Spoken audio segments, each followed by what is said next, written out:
By late 2009, the three most important positions at the Queensland Rugby Union had been filled, and attention turned immediately to restoring the high standards of the playing group.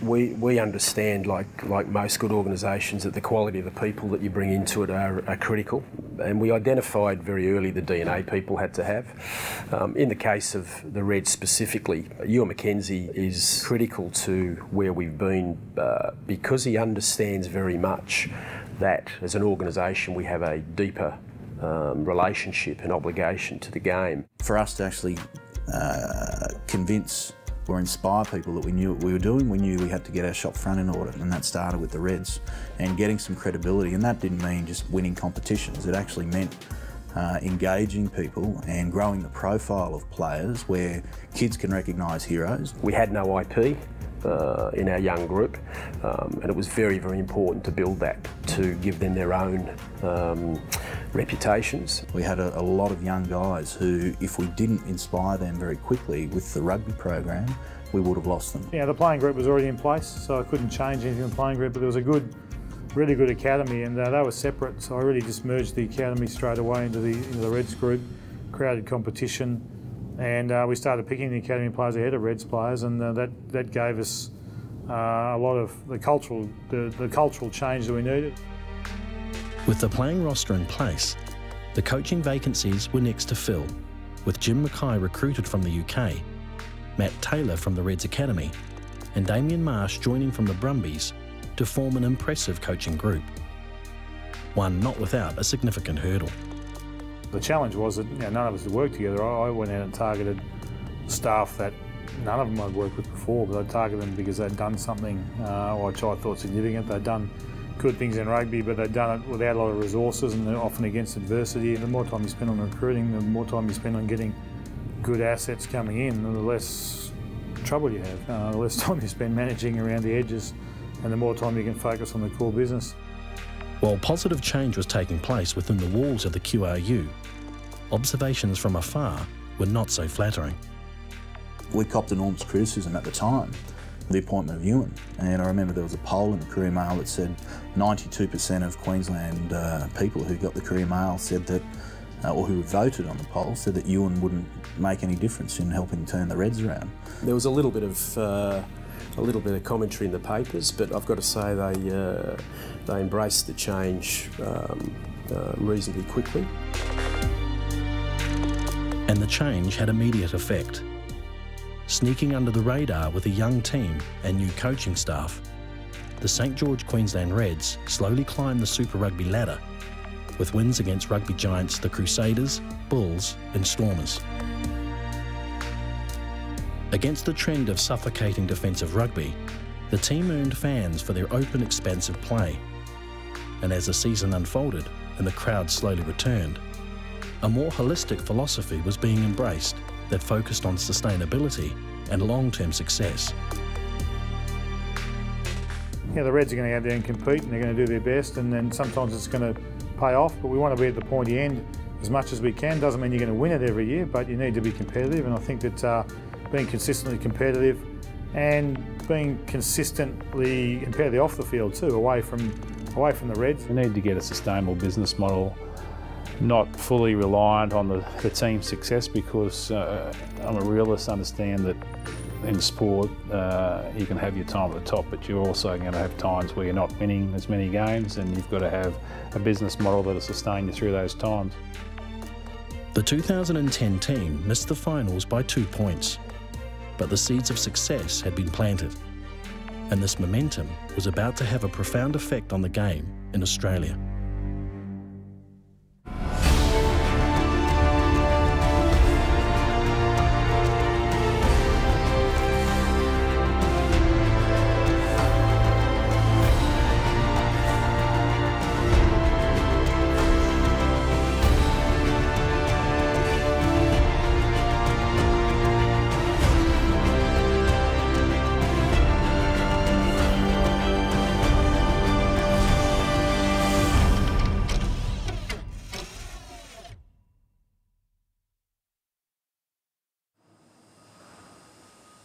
In years gone by, Suncorp Stadium was simply a place for the Reds to play. Today, it is a fortress with 35,000 reasons for visiting teams to feel unwelcome.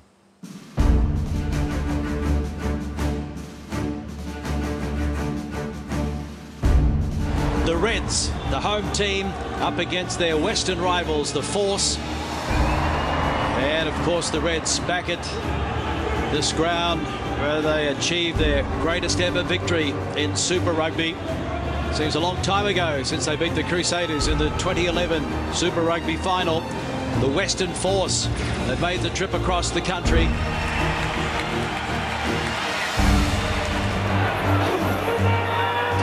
Now the one over the top and brilliantly picked in by Tapawai. Try!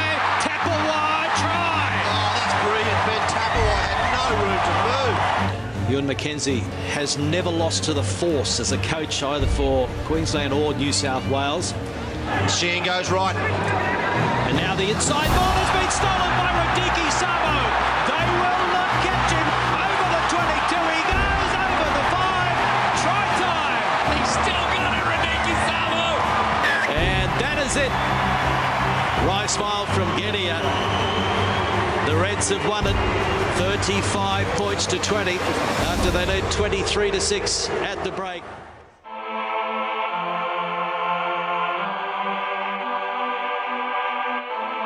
The new season began as expected with two important wins.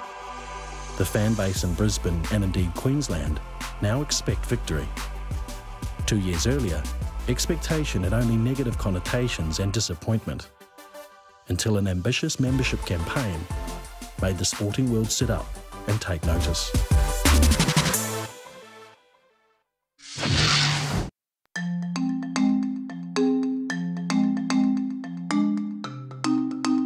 If the team is considered the heart of an organisation, surely the blood that runs through its veins are its members. In a market where clubs fight for the affection of a fan base, the Reds were setting goals towards a record growth in membership that would exceed even their own expectations. Rugby, for many years, hadn't had a philosophy on driving membership as opposed to just driving ticket sales for game day. And Jim came in and set the target for us, and we had 4,500 members in 2009, which is nothing compared to where the other codes were. It was September 2010 that we launched our 2011 membership drive, and we very bullishly went out there looking for the first 15, which was targeting 15,000 members. There was plenty of Reds fans out there, everyone loved the Reds, but they weren't necessarily contributing and being a member of the club. One of the critical initiatives for us was to get the community players and the juniors in particular back engaged with the Reds brand, so we introduced a Cashback for Clubs initiative, which saw donations made from the Reds back into club football if you were recruiting through your club. So that was critical to us.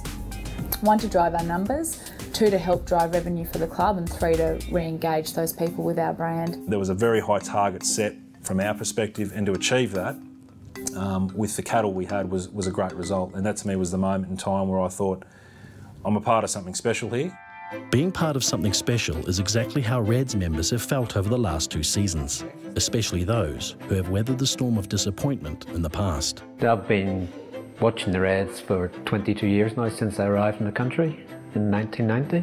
So we now have the family pass. We have myself, my 3 children. We went through a very long period of losing lots of games, and you went to watch the games being optimistic rather than thinking they're going to win. Okay, big mother.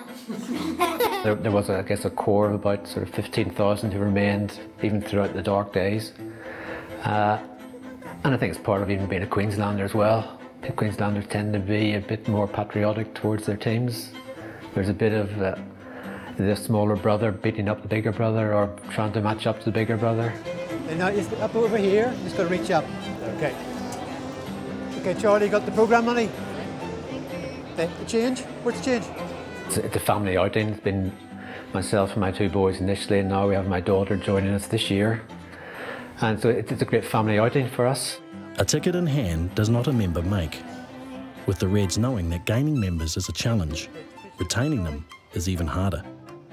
Members these days want more than just on-field performance. You've got to find other ways to engage your members, and that could be through social media, it could be through different offerings that you're providing them that they don't normally get access to through mainstream media. The penalty advantage. And also on a game day, you've got to provide a game day experience that's entertainment. We're in the entertainment business, and if the team's performance is up, then that's great, but if it's down, what else is there for the spectators to engage with? Paul Marshall has been doing his part for the future generation of Reds fans. It's very fun and I enjoy it quite a bit because you get to watch the action live. Even if the message is lost in translation. It was good fun and because the Reds picked up a bonus point. The Reds picked up a bonus point.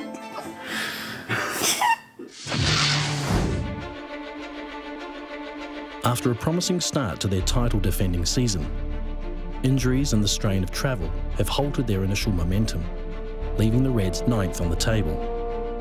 With their season in the balance, amidst the ruins and the rubble of Christchurch, the team looked to gain some traction against the side who tasted defeat in last year's final. Another sellout crowd here as the locals hope to see their team end a run of 3 straight defeats to the Queenslanders. All 3 of those losses coming at Suncorp Stadium. So a chance for the Reds to see if they can do it away from their own fortress in Brisbane. For each other, eh? Reds on 3, 1, 2, 3, Well, these are important weeks in the competition. The Crusaders trying to improve on their 6th placing at the moment. The Reds trying to stay in touch with the playoff race. Now, Whitelock was the man called. That's George Whitelock called offside. The Reds surge for the line. That's a try. Well, what a great start. At the moment, down the table in 11th, but still very much within reach of a top spot on a very tight Australian conference table. So a successful defence of their title, not beyond them.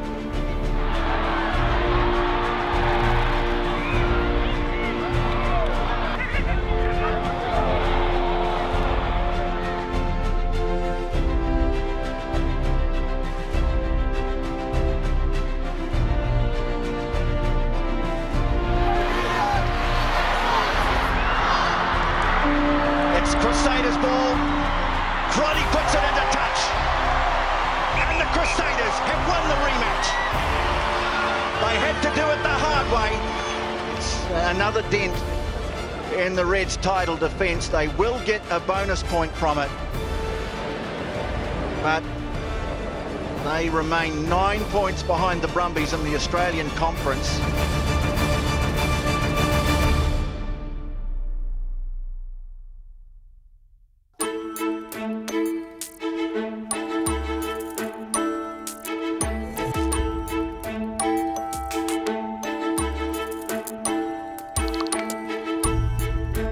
Anglican Church Grammar has an outstanding pedigree in sports, and today 2 of its old boys will address the gathering of society's upstanding young men of the future.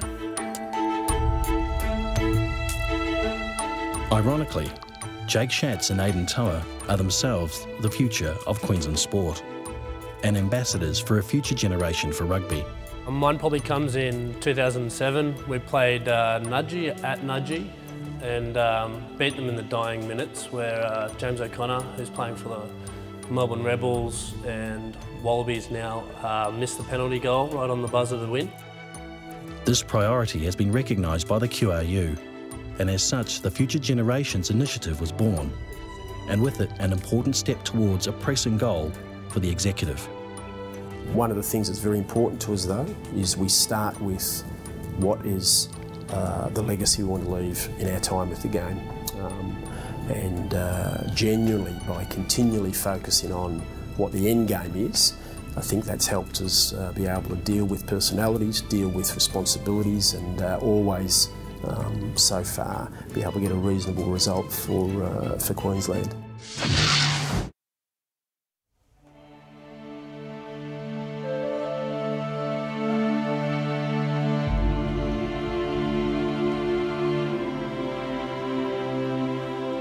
When an organisation plans for its future, it must firstly satisfy its present and reconcile its past. Queensland Rugby Union has been careful to respect its history and acknowledge its failures as it moves into a most promising future.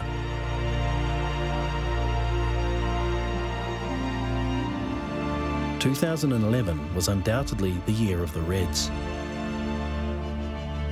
With a carefully nurtured plan that succeeded a year ahead of its time, improvements were predicted, implemented and achieved in the three key areas of attendance, participation and membership.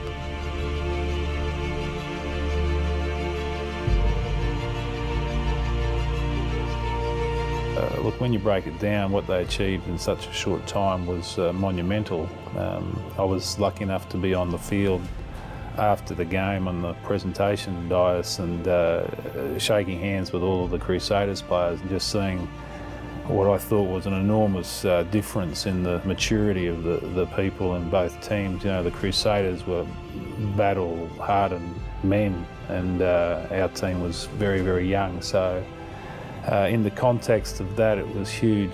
The tears of joy and celebration were hardly left to dry before focus turned to the new season. We identified the day after finals, in fact on the Monday at our executive meeting, how difficult the year was going to be across many fronts, not just in terms of the Reds, where the game needed to be, the expectation there was here in Queensland and across the game of rugby in Australia, what our challenges were going to be on and off the field.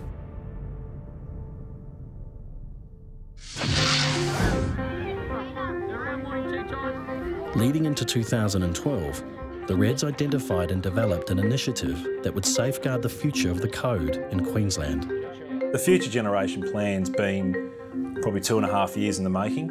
Basically, its fundamental role is to secure the economic future of the code and also to continue the growth of the game.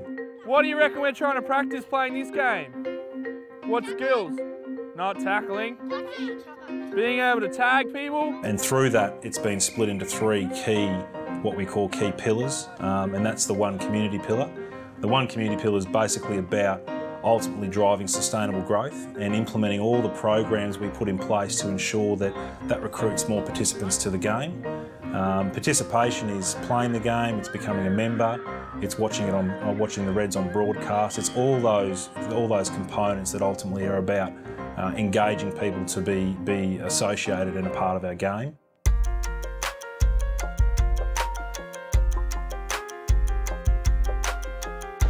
We've then got the One Economy strategy, which drives economic sustainability and security. So engaging our corporate partners right down to grassroots rugby so our clubs can be the beneficiaries of the deals that we put in place, allowing our partners to get a return on investment from that arrangement as well. About us, you know, we've got the strike power everywhere to do it. They scored tries. I'm not sure what the final score was, but they might have scored 3 or maybe even 4 tries. So, you know, they can score them.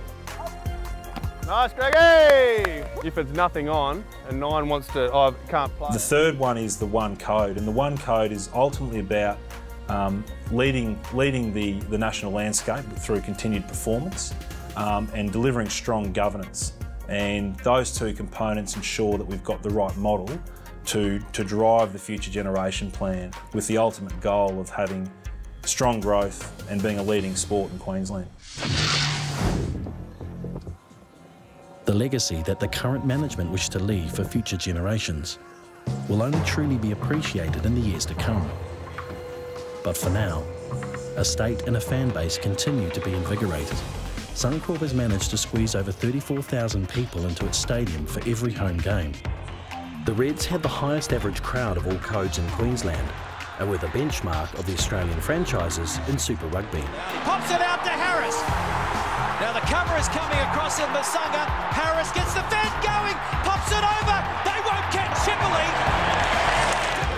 Higginbotham. Over. He's there. Try to the Reds. Plenty of tries. And Genia has a run. Who's with him? Nobody.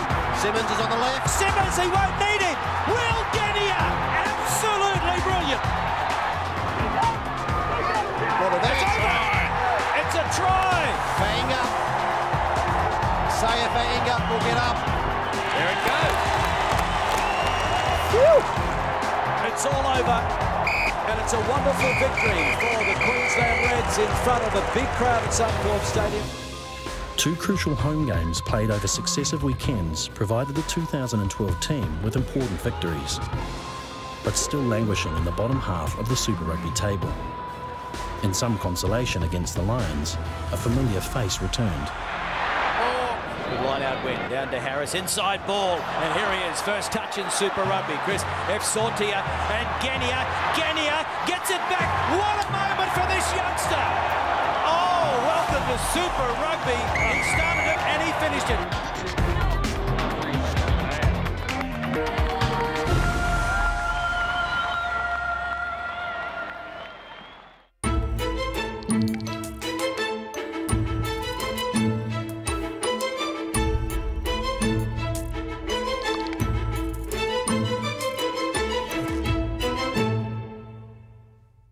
Half an hour before we do it. The Reds have their house in order. Chairs that lay empty 3 years ago are now vibrantly occupied. I think so. But success can be poisonous, and as such, the organisation does not allow complacency or mediocrity into its vernacular. I guess in the back of our minds, each year trying to reinvigorate all our staff as well, that we're searching for greatness, and that doesn't just mean for the Reds on the field, it means as a business off the field as well. And that's all being driven at the top from Rod, Jim and Ewan. Greatness comes in many forms. That is still a very, very major focus for us. And we're a bit overt about that. We're not one to shy away from going out there and actually telling people what our aspirations are in fear of criticism. We want to be the benchmark in Australian rugby. We want to be leading the way in Queensland sport. We don't want to be playing second fiddle to anybody. That puts us under a different level of pressure, but certainly for my part, I believe that's an important part of how we drive our relentless pursuit for success. Next week on Code Red, life with the St George Queensland Reds. The team environment takes centre stage as the cameras go behind the scenes of a typical week during the competition.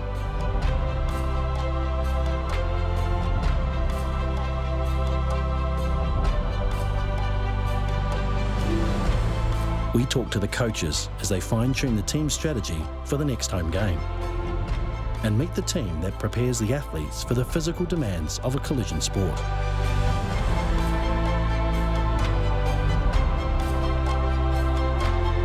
For more about The Code, visit thecodetvshow.com.au. Find us on Facebook and Twitter for extra content and production updates.